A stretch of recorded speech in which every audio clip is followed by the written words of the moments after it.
It-tnaqqis fir-rating tal-qasam bankarju f'Malta mill-Aġenzija tal-Kreditu Standards & Poor's tqanqal tħassib gravi. Hekk qalu l-kelliema tal-Partit Nazzjonalista għall-Finanzi u l-Ekonomija Mario De Marco u Cristi De Bono rispettivament.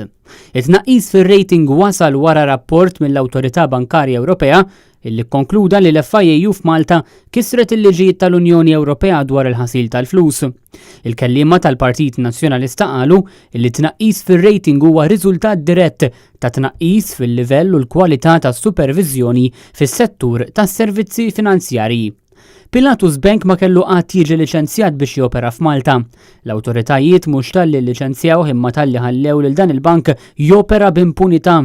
Dawn l-awtoritajiet fosthom l-MFSA u l-FIAU jaqgħu direttament taħt ir-responsabilità ministerjali tal-Ministru Edward Scicluna, illi issa għandu jerfa' r-responsabilità quddiem il-konklużjoni ta' Standards & Poor's qal il-Partit Nazzjonalista.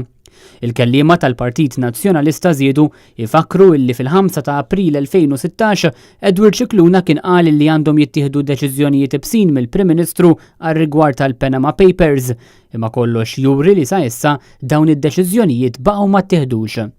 Il-Ministru Edward Scicluna nnifsu m'għamel xejn biex jipproteġi r-reputazzjoni tas-settur tas-servizzi finanzjarji u minflok għażel li jiddefendi l-kollegi tiegħu qal il-Partit Nazzjonalista. Edward Scicluna issa għandu jieħu deċiżjoni jibsa hu stess li juri jekk hux kapaċi li jerfa' r-responsabilità politika għal fallimenti istituzzjonali illi waslu għal tnaqqis fir-rating ta' wieħed mill-aktar setturi ekonomiċi importanti ta' pajjiżna, temmew jgħidu l-kelliema tal-Partit Nazzjonalista Mario De Marco u Cristi De Bono.